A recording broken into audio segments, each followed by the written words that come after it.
શ્રી સ્વામિનારાયણ ભગવાનની જય. ગઢડા પ્રથમ પ્રકરણનું 20મું પોતાના સ્વરૂપને જોવાનું. સ્વામિનારાયણ હરે વચનામૃત ગઢડા પ્રથમ પ્રકરણનું 20 અજ્ઞાનીનું પોતાના સ્વરૂપને જોવાનું.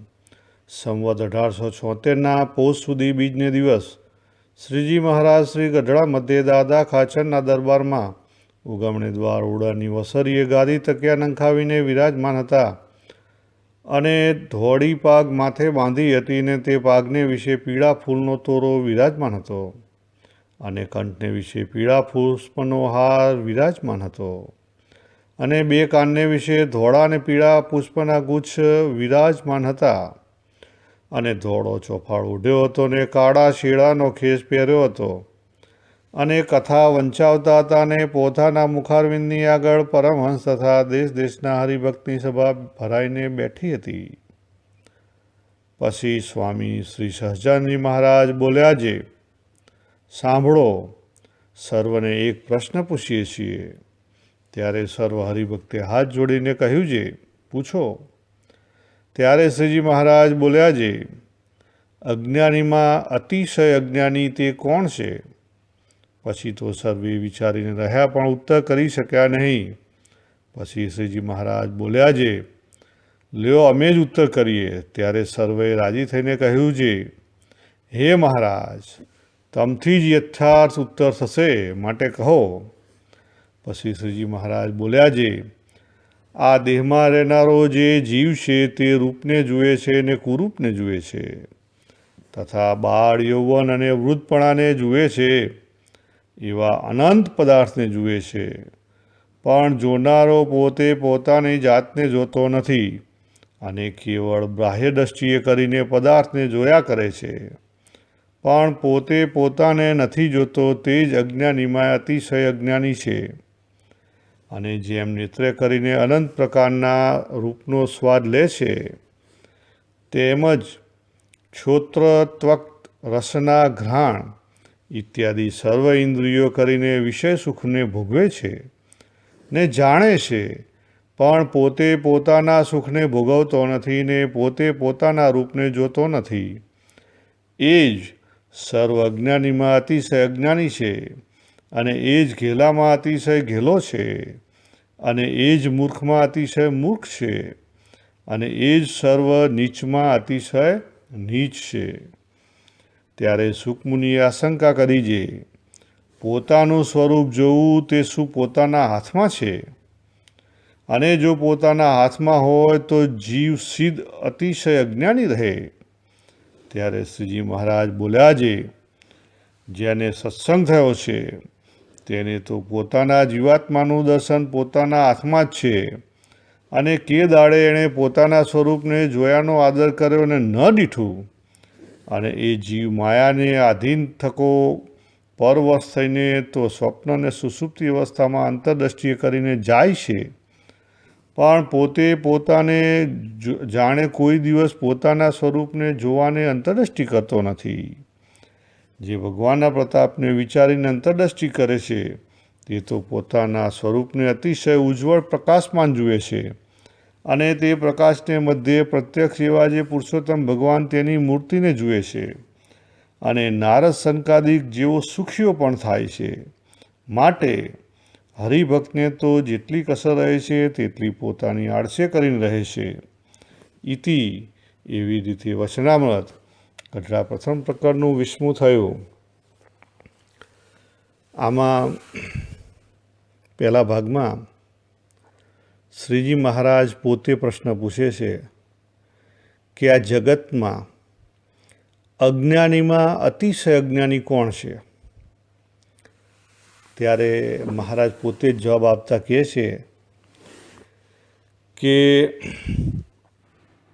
જે જીવ છે, કહેતા આત્મા, અને બીજા શબ્દોમાં કહીએ તો આપણે પોતે આપણે દેહને જોઈએ છીએ, દેહની અવસ્થાઓને જોઈએ છીએ, બહાર અનેક પદાર્થો છે એને જોઈએ છીએ. કહેતા આપણો ઢાળ પડી ગયેલો છે, આપણને બધું બહાર જ દેખાય છે અને બહાર જ આપણે સુખ અને શાંતિ શોધવા જઈએ છીએ. પણ મહારાજ કહે છે કે પોતાના સુખને એ જોતો જ નથી અથવા એને ભોગવતો નથી. એ કેવો છે? અજ્ઞાનીમાં અજ્ઞાની, ઘેલામાં ઘેલો, મૂર્ખમાં અતિશય મૂર્ખ અને નીચમાં અતિશય નીચ. 4 ઉપમા આપી મહારાજે. કારણ કે આપણો જે નેચરલ ટેન્ડન્સી છે, આપણે સુખ શાંતિ બહાર શોધવા જઈએ છીએ. મહારાજ કહે છે કે સુખ શાંતિ અંદર છે. મહારાજે પોતે લખ્યું, પોતે પોતાના સુખને ભોગવતો નથી અને પોતે પોતાના રૂપને જાણતો નથી. એ જ સર્વ અજ્ઞાનીમાં અતિશય અજ્ઞાની. તો આપણું સ્વરૂપ છે એ સચ્ચિત આનંદ સ્વરૂપ છે. પરંતુ આપણો જે લેન્ડિંગ ઇસ્યુ છે એને લઈને આપણી નેચરલ ટેન્ડન્સી છે, આપણે બહાર સુખ શોધવા જઈએ છીએ. જોબ હોય તો કેથી સારી જોબ મળે, મકાન હોય તો એથી મોટું મકાન થાય, ગાડી હોય તો એથી સારી ગાડી આવે. આપણને કંઈક બહાર સારું શોધવા માટે આપણે કાયમી પ્રયત્ન કરીએ છીએ. પરંતુ જો આપણી પોતાની જિંદગી ઉપર આપણે નજર નાખીએ તો એ મળ્યા પછી પણ કોઈને શાંતિ થઈ નથી. જે સંતોષ અને કન્ટેન્ટમેન્ટ, સેટિસ્ફેક્શન અને કન્ટેન્ટમેન્ટ એ પોતાના સ્વરૂપથી જ આવે, બીજા કંઈથી આવે નહીં. તો એની મહારાજે અહીંયા વચનામૃતમાં વાત કરી છે. હવે આપણને પ્રશ્ન થાય કે ચલો કે આપણું સુખ, શાસ્ત્રોએ કહ્યું છે કે આપણું પોતાનું સ્વરૂપ સચ્ચિદાનંદ સ્વરૂપ છે, તો શું એ જોવું એટલું ઇઝી છે? એવો સુખમુનિ અહીંયા પ્રશ્ન પૂછે છે. ત્યારે મહારાજ કહે છે કે હા. મહારાજ શું કહે છે કે જેને સત્સંગ થયો છે તેને તો પોતાના જીવાત્માનું દર્શન પોતાના હાથમાં જ છે અને કે દાડે એણે પોતાના સ્વરૂપને જોયાનો આદર કર્યો ને ન દીઠું. મહારાજ અહીંયા આપણને પ્રશ્ન કરે છે. તો આપણને સહેજે પ્રશ્ન થાય કે સાલું આટલા બધા વર્ષોથી આપણે નિયમ ધર્મ પાડીએ છીએ, દાન ધર્માદો આપીએ છીએ, પૂજા માનસી આરતી કરીએ છીએ, આ બધી એક્ઝામો આપીએ છીએ, બુકો વાંચીએ છીએ, ભક્તિ કરીએ છીએ, રવિવારની સભા ભરીએ છીએ, બધું કરીએ છીએ, છતાં થતું કેમ નથી? મહારાજે પહેલાં કીધું કે આપણે બહાર જોવા ટેવાયેલા છીએ, આપણે બહારથી મેળવવું છે. મહારાજ કે બહારથી નહીં મળે. મહારાજે આખી રીત બતાવી મધ્યના 62માં. અંતરદૃષ્ટિ કેવી રીતે કરવી. અહીંયા મહારાજ કહે છે કે અંતરદૃષ્ટિ કરતો નથી. જો અંતરદૃષ્ટિ કરે તો સહેજે આપણું સ્વરૂપ ઓળખ્યામાં આવે. તો શ્રીજી મહારાજ અહીંયા અંતરદૃષ્ટિ કરવાની વાત કરે છે અને પોતાના સ્વરૂપને જોવાની વાત કરે છે. અને આગળ મહારાજ કહે છે કે અંતરદૃષ્ટિ કરીને જો વિચાર કરે તો પોતાનું સ્વરૂપ તો દેખાય, પણ એ પ્રકાશને મધ્યે પ્રત્યક્ષ એવા જે પુરુષોત્તમ ભગવાન તેની મૂર્તિ પણ દેખાય અને નારદ સંકાદિક જેવો સુખીઓ પણ થઈ જાય. અને આ જ વાત મહારાજે મધ્ય 62માં કરી કે વૃત્તિ કાશી જેટલી લાંબી હોય તો એને વડતાલ જેટલી લાવો, ત્યાંથી ગઢડા જેટલી લાવો, ત્યાંથી હૃદય આકાશમાં લાવો, ત્યાંથી આત્મામાં લાવો અને ત્યાં પછી તમને અક્ષર બ્રહ્મનું દર્શન થશે અને ત્યાં પછી પરબ્રહ્મનું દર્શન થશે. એટલે આ ગેમ કઈ છે? આપણે જે બન્યા છીએ બન્યામાંથી આપણે હટવાનું છે, પણ આપણે હટી શકતા નથી. કૃષ્ણ ભગવાને પણ ગીતાના 6 અધ્યાયના 5મા શ્લોકમાં વાત કરી કે ઉદ્ધરે આત્મનઃ આત્મનમ, કે આત્માનો ઉદ્ધાર કોણ કરી શકે? આત્મા જ કરી શકે. ગુરુ કે ભગવાન એ માર્ગ બતાવી શકે, પણ જે ચાલવાનું છે, કોને ચાલવાનું છે? આપણે પોતાએ. આપણે ત્યાં પેલી કહેવત છે ને કે આપ મુઆ વગર સ્વર્ગે ન જવાય. તો આપણે જે આગળ જોયું હતું કે આપણે 3 વસ્તુ આ મનુષ્ય દેહમાં આવ્યા છીએ. જો 3 વસ્તુ આપણે જાણીને અપનાવી નહીં શકીએ, પોતાના એક્સપિરિયન્સથી જ આગળ વધવાનું છે. હું કહું છું એટલે વધવાનું નથી, પોતાના એક્સપિરિયન્સ પ્રમાણે. તો કઈ 3 વસ્તુ છે? પહેલી વસ્તુ છે કે હું કોણ છું. જો અહીંયા મહારાજે તો સાવ સહેલો ઉત્તર આપી દીધો. મહારાજ કે તમે અંતરદ્રષ્ટિ કરો તમને દેખાશે 100%. ના દેખાય શક્ય જ નથી, અંતરદ્રષ્ટિ કરવી પડે. બહાર જોવાનું છોડી દો, અંદર જોવાનું ચાલુ કરો. અને એ એકવાર દેખાય પછી સમજવાનું છે બીજું સ્ટેપ કે વોટ ઇઝ જગત. આ બધું જગત કોણ છે? અમારા ઘરવાળા છે કે મારું શરીર છે કે મારા બીજા ફેમિલી મેમ્બર છે કે આજે સત્સંગી છે, સ્વામિનારાયણ ગ્રુપના છે કે BAPS ગ્રુપના છે કે વૈષ્ણવ ગ્રુપના છે અને બીજા ઇતર જે કોઈ હોય, આ ઓજી છે કે જે હોય. તો આ જગત જેની સાથે હું વ્યવહાર કર્યું છું એ કોણ છે? અને આ 2 વસ્તુ સમજાશે ને તો આપણને સહેલાઈથી ભગવાન કોણ છે સમજાશે. જો વચનામૃતમાં દરેક જગ્યાએ મહારાજે આત્માનું જ્ઞાન, કા જીવાત્માનું જ્ઞાન, કા આત્મનિષ્ઠા, આ બધા શબ્દો વાપર્યા છે. અને જ્યાં મહિમાની વાત થઈ છે ને ત્યાં ભગવાનનો અને સંતના મહિમાની વાત કરી છે. કોઈ પણ જગ્યાએ શ્રીજી મહારાજે વચનામૃતમાં ભગવાનનું જ્ઞાન એવું લખ્યું નથી. ભગવાનના મહિમાની વાત કરી છે. તો પહેલાં સમજો કે ભગવાન કોણ છે.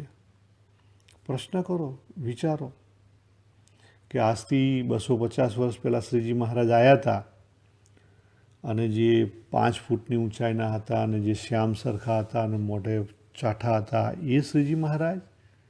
કે પછી એ એમનું જે શરીર હતું એ શ્રીજી મહારાજ? કે એમની અંદર રહીને જે કોન્શિયસનેસ પ્રકાશતી હતી એ શ્રીજી મહારાજ?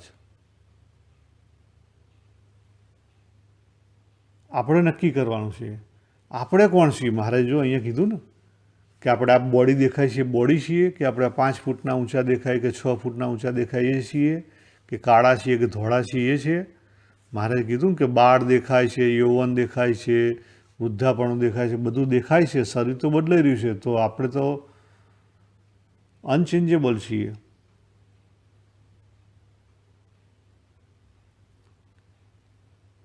તો મન છીએ આપણે, માઇન્ડમાં એક સેકન્ડે વિચાર બદલાય છે. તો આપણે ક્યાંથી માઇન્ડ થયા?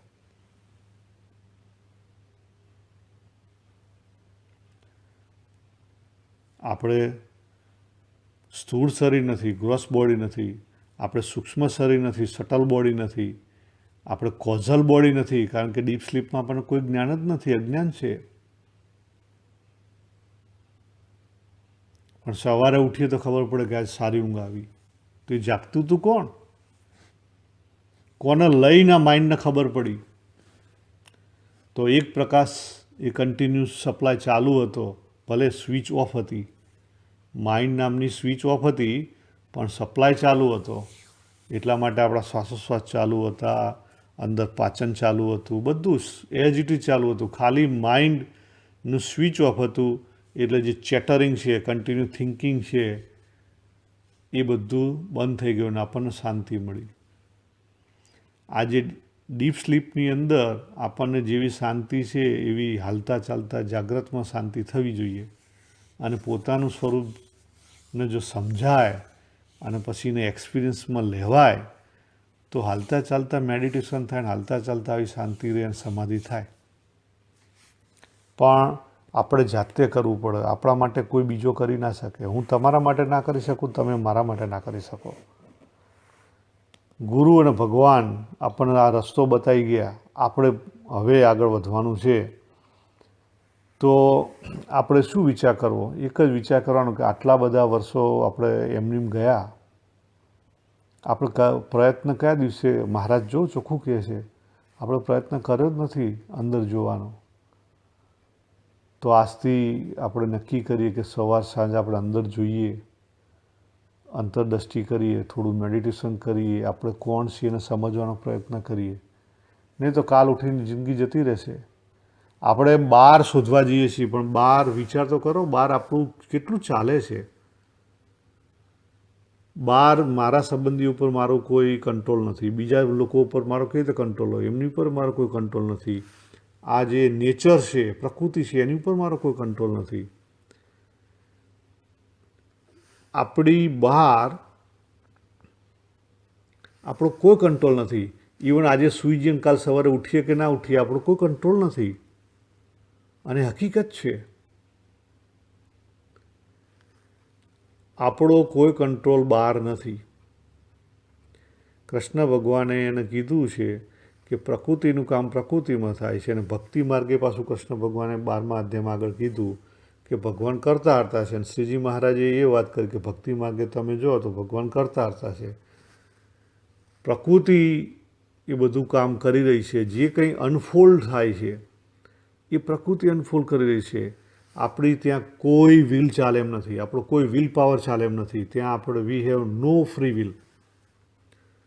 માત્ર ફ્રી વિલ ક્યાં છે કે આ ઘડીએ અત્યારે પ્રેઝન્ટમાં નાવ આપણે જે ડિસિઝન લેવો હોય એ જ આપણને ચોઈસ મળી છે, એટલી જ આપણને લિમિટેડ ફ્રી વિલ છે. અને એનો ઉપયોગ કરી અને આપણે જ ગેમ જીતવાની છે. જો નહીં જીત્યા તો મહારાજ કે મને ઉતાવળ નથી, કોઈ ફરી આવજો